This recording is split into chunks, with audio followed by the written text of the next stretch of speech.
lagi dengan saya Sinta dari Okeman. Sebagai survivor, di video ini saya akan coba berbagi mengenai 10 hal pertama yang harus kamu lakukan jika terkonfirmasi COVID. Hal pertama yang harus kamu lakukan jika kamu terkonfirmasi positif COVID adalah tetap tenang, buang jauh-jauh kekhawatiran dan pikiran buruk. COVID memang tidak boleh disepelekan, tapi bisa diobati. Terbukti 97 orang dari 100 orang yang terinfeksi di Indonesia akhirnya bisa sembuh kembali. Bahkan lebih dari separuh orang yang terinfeksi virus ini hanya mengalami gejala ringan seperti flu biasa, malah banyak juga yang tanpa gejala sama sekali. Panik dan khawatir yang berlebihan dapat menyebabkan stres dan bisa menurunkan imunitas dan melemahkan antibodi tubuh kita yang saat ini justru sedang sangat dibutuhkan untuk bisa membunuh virus yang masuk ke dalam tubuh.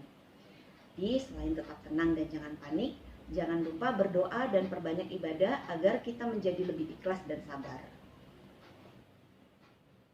Hal kedua yang harus kamu lakukan adalah segera mengisolasikan diri.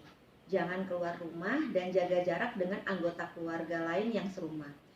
Kalau kondisi rumah tidak memungkinkan karena ruangan yang terbatas atau mungkin ada anggota keluarga yang rentan karena usia atau mempunyai penyakit-penyakit komorbid, mungkin ada baiknya kamu untuk mempertimbangkan isolasi di tempat isolasi yang disediakan negara atau pemerintah daerah, seperti Wisma Atlet, rumah-rumah susun, dan asrama haji di Jakarta, rumah lawan COVID di Tangsel atau kapal Pelni di Makassar.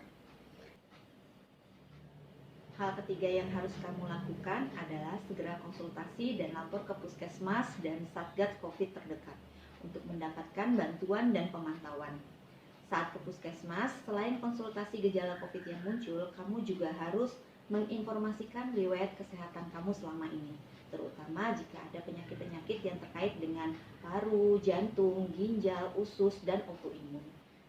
Jika kamu mempunyai riwayat penyakit komorbid seperti hipertensi, jantung, diabetes, obesitas, dan ginjal, kamu bisa minta bantuan pemantauan yang lebih intensif. Kemudian hal keempat adalah menginformasikan kondisi kamu ke tetangga, saudara, atau kerabat yang pernah bertemu atau kontak dekat dalam beberapa hari terakhir. Hal ini penting agar mereka juga waspada dan bisa melakukan tes agar penyebaran virus ini bisa dihentikan. Saat ini sudah banyak beredar alat tes antigen dengan menggunakan air liur yang bisa digunakan secara mandiri di mana saja dan kapan saja. Sehingga mereka yang pernah kontak erat dengan kamu bisa melakukan tes tanpa harus datang ke rumah sakit atau klinik. Selanjutnya yang kelima, kurangi penggunaan sosial media seperti Facebook dan WhatsApp. Karena berita-berita yang beredar di sosmed terkait COVID ini banyak yang tidak baik untuk sistem imun kamu. Banyak hoax yang bisa menimbulkan rasa takut dan kekhawatiran yang berlebihan, stres, dan akhirnya menyebabkan sistem imun antibody drop.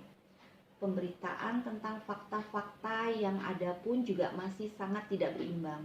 Eksposur informasi tentang 3% penderita COVID yang meninggal mengalahkan info tentang 97% lainnya yang bisa sembuh kembali dan pulih seperti sedia kala.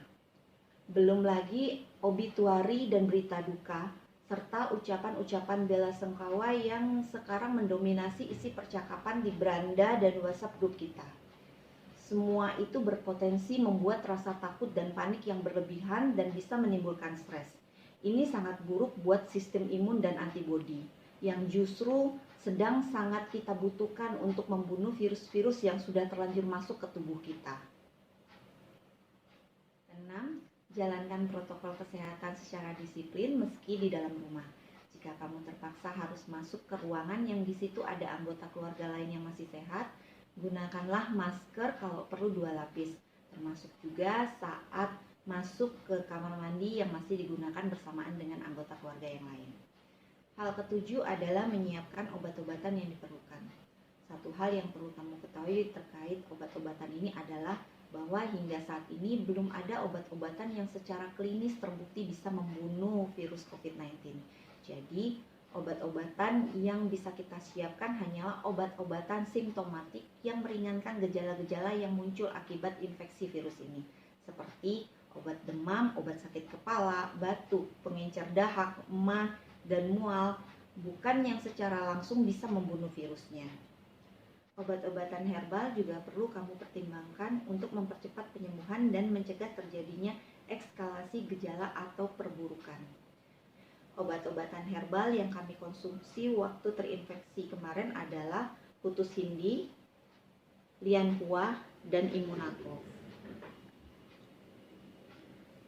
Kedelapan, siapkan juga alat-alat bantu seperti termometer, oximeter, dan tensimeter.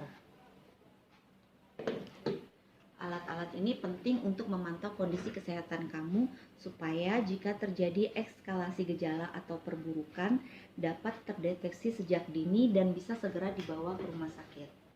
Jadi, alat-alat bantu ini berfungsi sebagai alarm tanda bahaya yang memberikan sinyal kapan kamu harus segera mencari rumah sakit. Dalam kondisi badai COVID seperti sekarang ini, ketersediaan bed untuk pasien COVID di rumah sakit sering penuh. Jadi jika kamu baru mencari rumah sakit setelah kondisi sangat berat atau kritis, bisa berakibat fatal karena gagal mendapatkan pertolongan dari rumah sakit. Hal selanjutnya yang harus kamu lakukan adalah menyiapkan suplemen, baik itu berupa herbal atau vitamin. Suplemen ini sangat diperlukan untuk memperkuat pasukan antibodi di dalam tubuh agar bisa melawan invasi virus yang masuk. Beberapa suplemen yang perlu disiapkan antara lain madu, habatus sauda, propolis, dan VCO. Hal terakhir atau ke-10 yang harus disiapkan adalah kebutuhan untuk mengisi waktu supaya tidak stres seperti laptop, handphone, atau TV, kuota internet, buku bacaan, dan juga alat-alat ibadah. Isolasi 10-14 hari ini cukup lama dan membosankan. Jadi kamu harus punya kegiatan yang bisa kamu lakukan supaya kamu tidak stres. Pastikan kuota kamu cukup dan bisa kamu gunakan untuk menonton film-film yang kamu suka atau untuk melakukan video call dan tetap berkomunikasi dengan keluarga tanpa harus bertemu langsung. Dan atur waktu supaya kamu tetap punya waktu istirahat dan tidur yang cukup. Selain itu, jangan lupa untuk perbanyak ibadah supaya kita menjadi lebih tenang, ikhlas, dan sabar. Demikianlah 10 hal pertama yang harus kamu lakukan kalau kamu terkonfirmasi positif COVID. Tetap semangat dan semoga bermanfaat. Bye.